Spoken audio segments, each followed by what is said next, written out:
Have you ever wondered what really happens when a 70-year-old man decides to test his limits in one of the most hostile environments on the planet? At 70, most people are enjoying retirement, but I was about to experience the most intense experience of my life in a swamp that even the locals avoid. My name is Carlos. I'm a military veteran, and by my side was Thor, my four-legged war buddy, trained for situations that would make anyone think twice.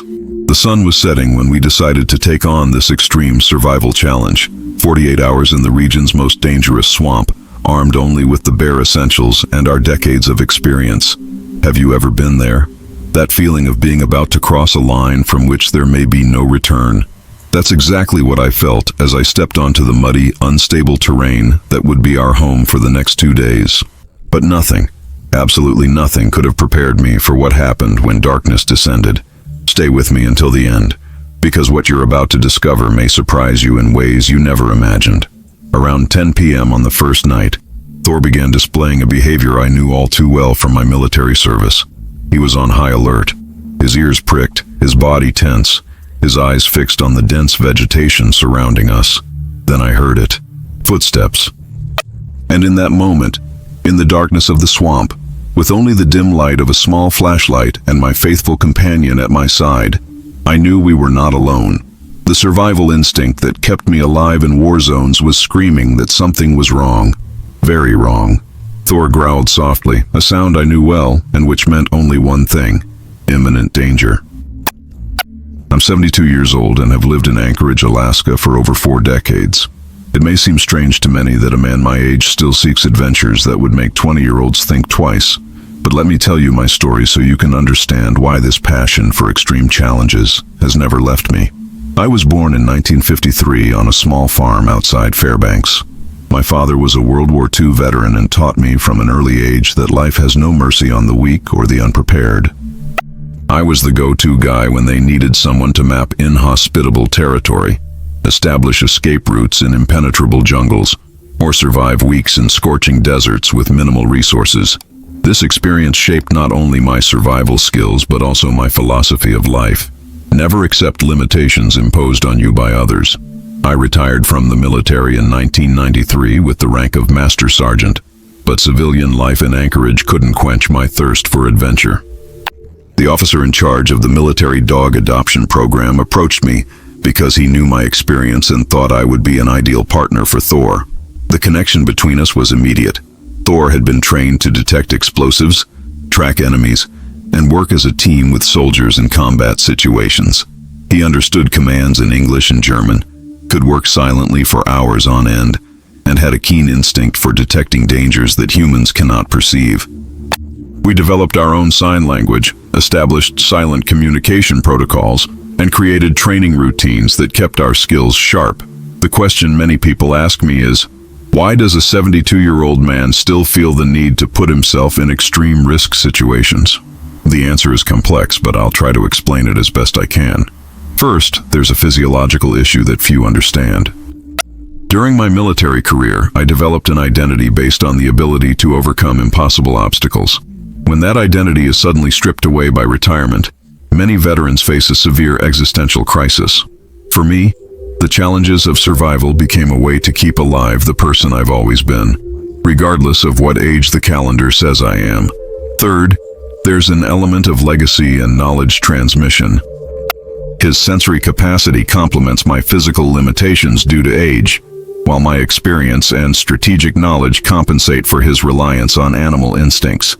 Together, we form a survival unit that is greater than the sum of our individual parts.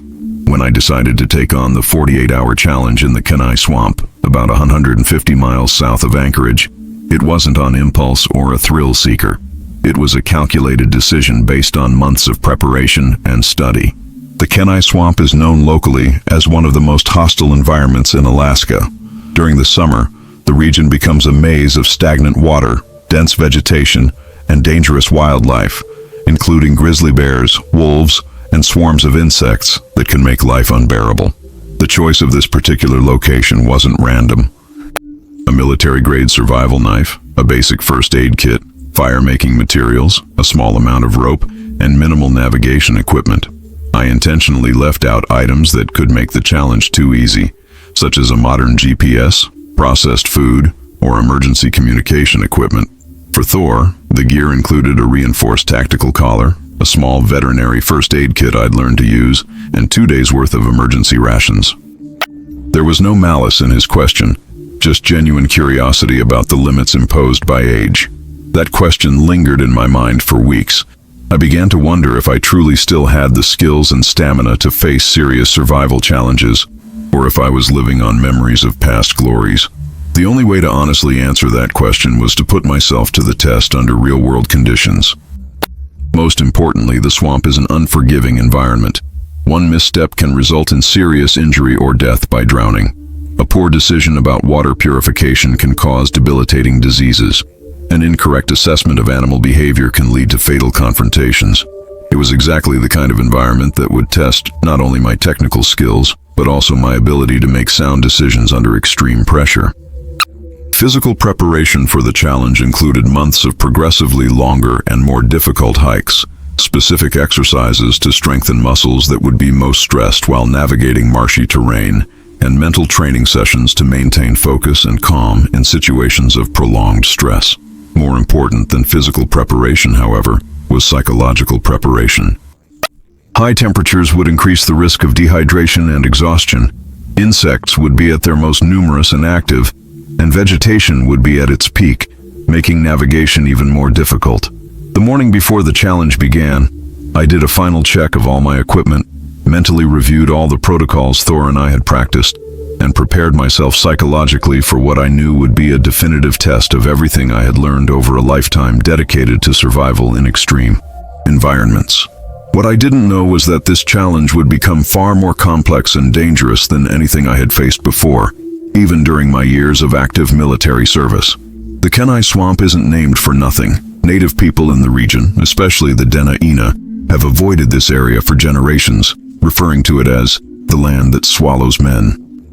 The region is located approximately 150 miles south of Anchorage on the Kenai Peninsula, an area that is technically part of Kenai Fjords National Park, but remains largely unexplored due to its extremely hostile conditions. Access is possible only by floatplane or an extremely difficult overland trail that traverses nearly 30 miles of mountainous terrain before reaching the edge of the marsh proper. I opted for land access because I wanted the challenge to begin the moment I left home. Normally he was lively and curious during our walks, investigating interesting smells and keeping a steady pace alongside me. But as we approached the swamp, he began to display signs of restlessness that I recognized from our military training days. Constantly moving ears, frequent stops to scan the air, and an increasing tendency to look back, as if something were following us. Vegetation is equally problematic. In some areas, tall marsh grasses grow in dense clumps that can completely obscure dangerous holes or waterways. In other sections, partially submerged dead trees create a complex network of obstacles that constantly force changes in direction. Sphagnum moss, which covers much of the surface, can support a person's weight in some places, but in others, it acts as a natural trap that can suck someone under in a matter of seconds. The region is home to one of the largest concentrations of grizzly bears in Alaska, attracted by the abundance of fish during spawning season and the variety of edible aquatic plants. In addition to bears, there are confirmed reports of wolf packs using the swamp as hunting ground, taking advantage of the vulnerable terrain of their prey. But perhaps the most disturbing aspect of the local fauna are the insects. It's a mixture of decaying vegetation, stagnant water, methane bubbling up from the muddy bottom, and something else I can't quite identify, but it always reminds me of death. Thor clearly disliked the smell, wrinkling his snout and breathing through his mouth whenever possible. My strategy for the next 48 hours was relatively simple in theory, but I knew it would be extremely complex in execution. I couldn't use any modern navigation equipment beyond a basic compass and topographical maps. I couldn't carry processed food except for Thor's emergency rations. I couldn't use communications equipment or distress signals except in the case of a genuine life-threatening medical emergency. Most importantly, I couldn't leave the swamp before the 48 hours were up, no matter how uncomfortable or challenging it became. The equipment I took was carefully limited to the absolute essentials. For Thor, the gear was even more minimalist.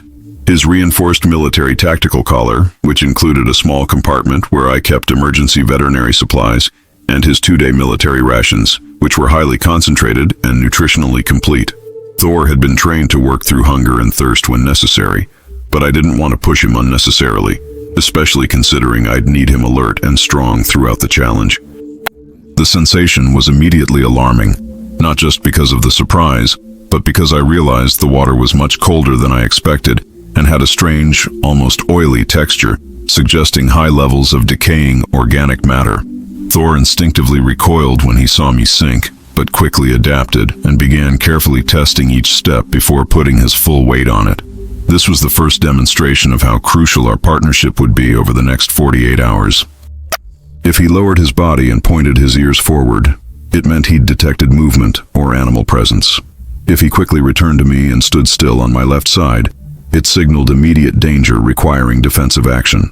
During the first hour of navigation, it became clear that the swamp was even more challenging than I had anticipated.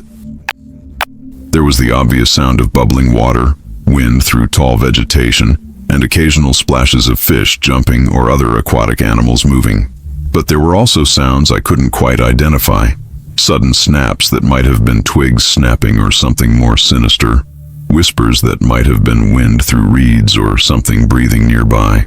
Thor was clearly on constant alert, but he didn't display the kind of alarm that would indicate immediate danger. It was a small mound of land, perhaps 10 feet in diameter, just a few inches above the surrounding water level. The vegetation was less dense, offering good visibility in all directions, and the ground seemed stable enough to support our weight without sinking.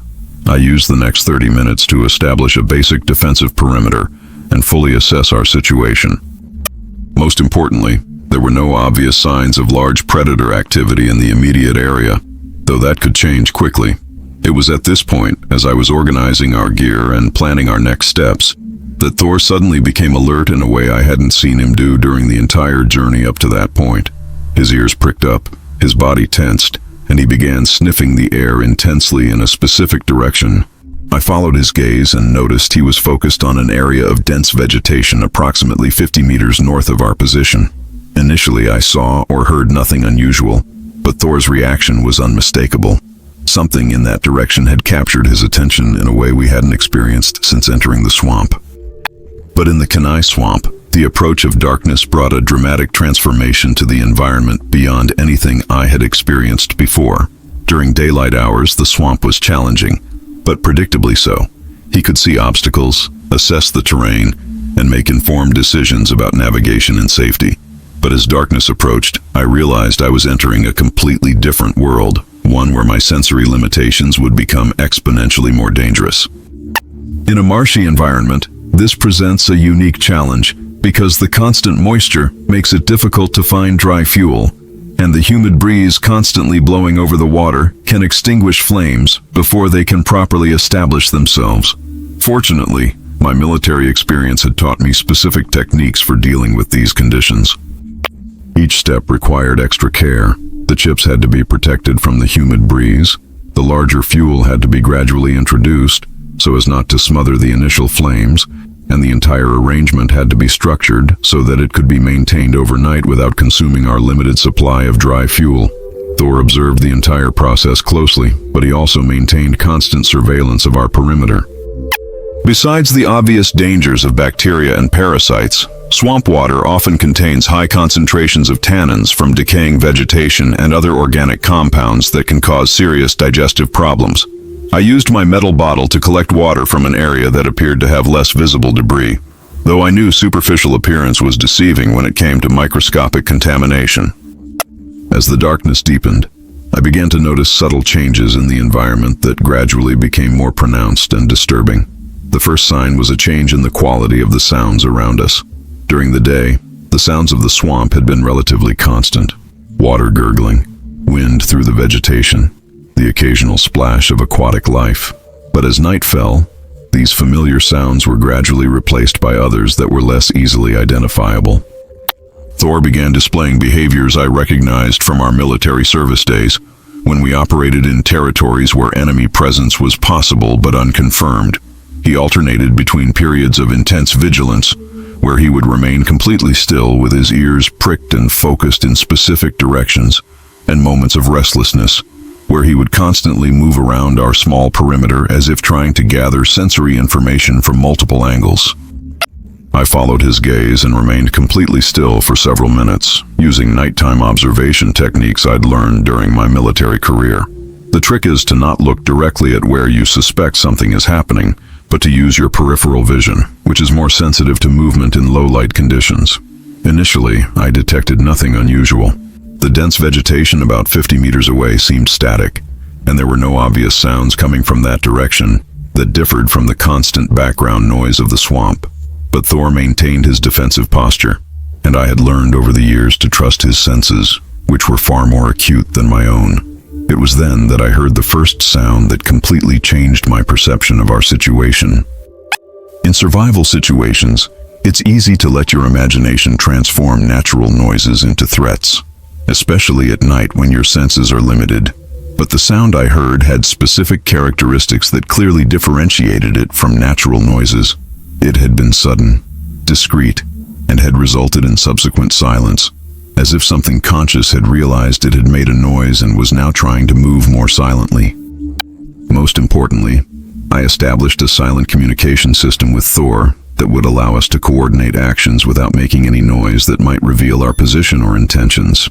Using hand signals we'd practiced during years of training, I could instruct him to move into specific positions, assume defensive stances, or remain completely still, all without making a sound. These weren't the erratic noises of an animal foraging or moving naturally through its habitat. They were sounds consistent with someone trying to move silently through difficult terrain, but occasionally failing and making noises that revealed their presence.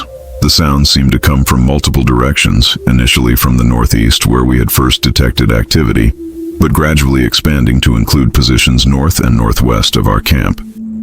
Wolves could also be assessing whether we were viable prey, although it would be unusual for them to approach humans and an active fire so closely. But there were aspects of the behavior we were detecting that weren't consistent with natural wildlife patterns. The movements were very deliberate and patient, suggesting a level of planning and consideration not typical of natural predators. We were now objects of constant surveillance by something that preferred to remain hidden. I decided to keep our fire going all night, even if it meant consuming more fuel than I'd planned. The light not only provided visibility of our immediate perimeter, but also served as a deterrent to most natural predators. More importantly, anything approaching our camp would be forced into the lit area, revealing its identity and intentions. I arranged our night watch so that one of us was always fully alert while the other rested. Thor could maintain effective surveillance even while seemingly asleep, a skill he had honed during his military training. I would alternate between periods of light rest and active surveillance, ensuring that our position was never completely unprotected. During the first 2 hours of shared surveillance, activity around us remained sporadic. Thor suddenly rose from a resting position and assumed a defensive posture more intense than anything I had seen all night. His ears were completely erect, his body was tense like a compressed spring, and he was emitting a low, constant growl that I knew meant he had detected an active and nearby threat. I followed the direction of their attention and finally saw what had been troubling us all night. The tension that had been building all night reached a breaking point when I finally managed to clearly make out what was watching us from the shadows. In the dim light of our fire, I could see a silhouette moving with a coordination and intelligence that ruled out any possibility of it being a natural predator. It was definitely human, or at least had the characteristic shape and movements of a person trying to remain hidden. But there were aspects of the behavior we had observed over the past few hours that were not consistent with a chance or accidental encounter. The surveillance had been very systematic and prolonged, suggesting deliberate observation rather than passing curiosity. The coordinated movements we had detected coming from multiple directions suggested either several people working together or a single person with significant training in reconnaissance and surveillance techniques. We pose no threat, and we have basic medical supplies if you're injured or sick. The response was complete silence lasting several minutes, followed by the unmistakable sound of rapid movement through the dense vegetation, but moving away from our position rather than toward it. This confirmed that whoever was observing us had clearly understood my communication, but had chosen to avoid direct contact. Over the next 20 minutes, we detected sporadic movement at greater distances, suggesting we were being observed from a new, more distant position. The situation presented an interesting tactical dilemma. If we were dealing with hostiles or ill-intentioned individuals, our current position offered good visibility and defensibility, but it also made us fixed targets that could be easily located and observed. If we were forced to abandon our position, at least we would have tactical options instead of being trapped in a fixed location. For the next 2 hours, activity around us continued intermittently. The sound suggested we were being observed from multiple, periodically shifting positions, indicating either coordination among several people or a single highly experienced surveillance expert. The advantage of increased morning visibility outweighed the risks of leaving our defensive position, especially considering that remaining passive wasn't providing us with any useful information about the intentions or identity of those observing us.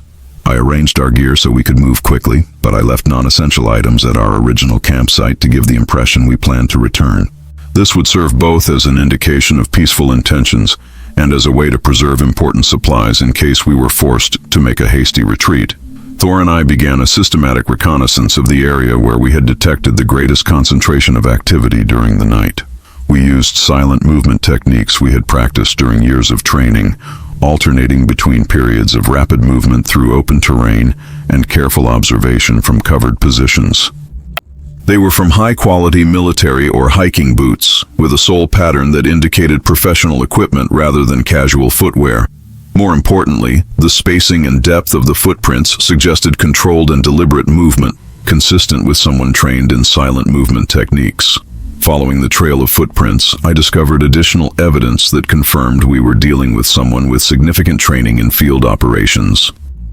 This suggested that whoever had been observing us wasn't exuding chemical signals of aggression or adrenaline that Thor would associate with immediate threat. Continuing our reconnaissance, I discovered something that completely changed my understanding of the situation.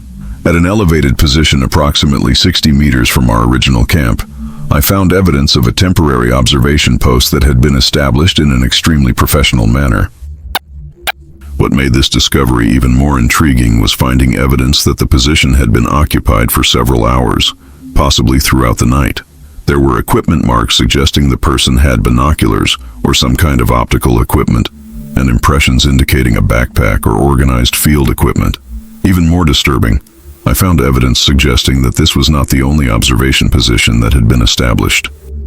The trail seemed to lead toward the heart of the swamp, suggesting that whoever had been observing us had detailed knowledge of the local geography and was using the challenging terrain as cover for movement. At this point, I had to make an important tactical decision. I could continue following the evidence deeper into the swamp, which might lead us to answers about who was watching us and why, but which would also put us in increasingly dangerous and unfamiliar terrain. I opted for a middle ground that would allow us to gather more information without overcommitting ourselves. We would follow the trail for another few hundred meters, but we would keep our retreat route clear and be prepared to return quickly to our base camp if the situation became threatening. The trail took us through some of the most challenging terrain we'd encountered so far. The person we'd been following clearly knew routes through the swamp that minimized exposure and maximized cover, suggesting significant familiarity with the area. This was either someone who had spent considerable time in the Kenai swamp or someone with exceptional terrain reading skills. After approximately 30 minutes of following the trail, we reached an area where the evidence suddenly disappeared. We were being watched and possibly followed by someone with military or law enforcement training, someone who knew the terrain better than we did, and someone who was deliberately avoiding direct contact. The question now dominating my thoughts was whether this person posed a direct threat to our safety, or whether we were inadvertently interfering with some operation or activity that was taking place in the swamp independently of our presence. The first priority was to establish a new operational protocol that would allow us to continue our 48-hour challenge while minimizing our vulnerability to whatever agenda our mysterious shadow might have. This required a combination of camouflage techniques, tactical movement, and resource survival that would test not only my individual skills, but also the effectiveness of the partnership Thor and I had developed over the years.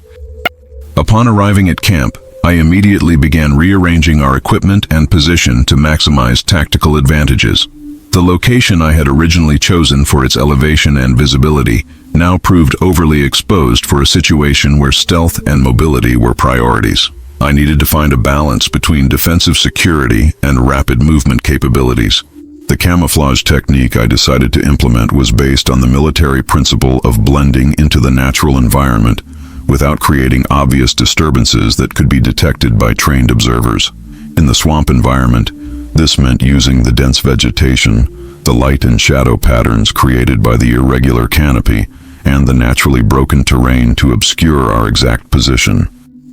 Flames were kept small and steady rather than high and variable.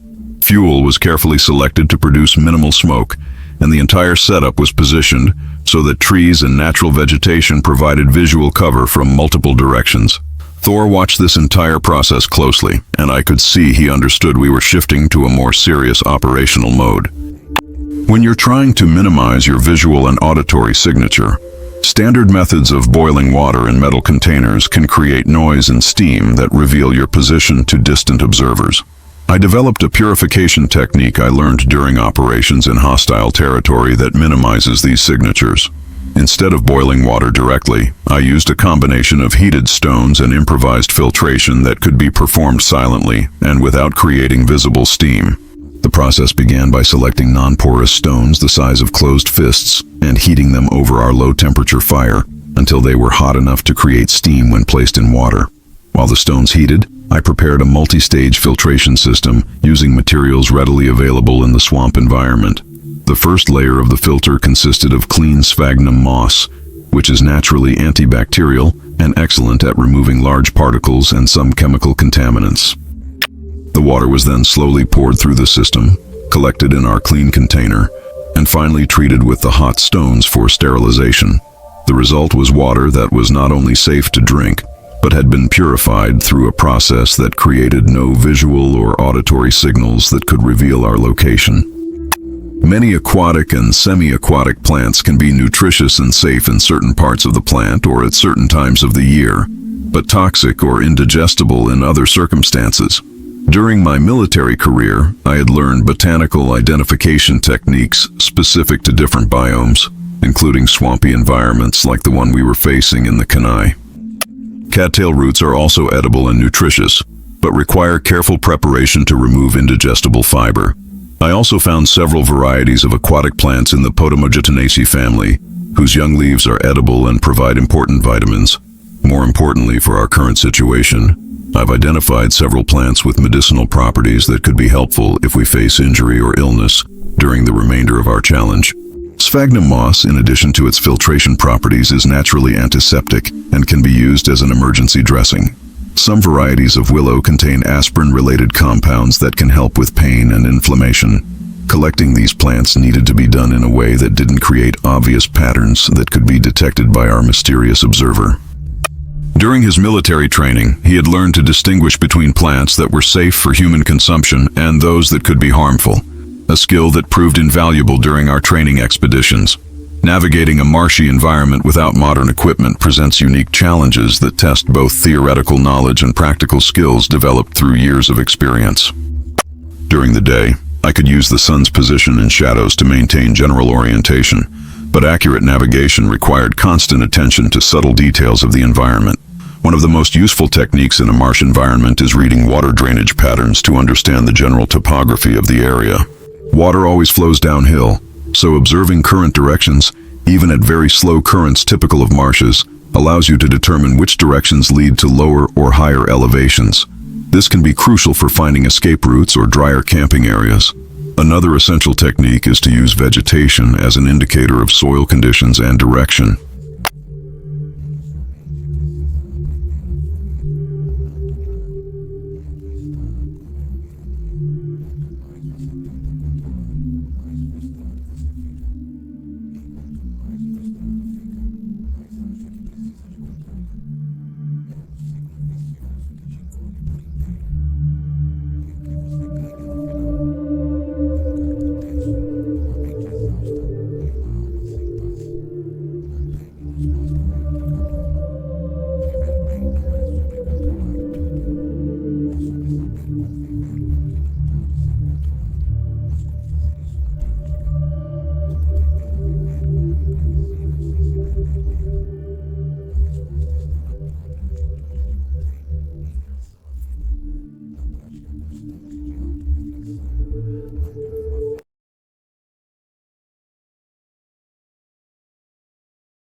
A esta ponto, nada, diferente de tudo que tinha ensinado.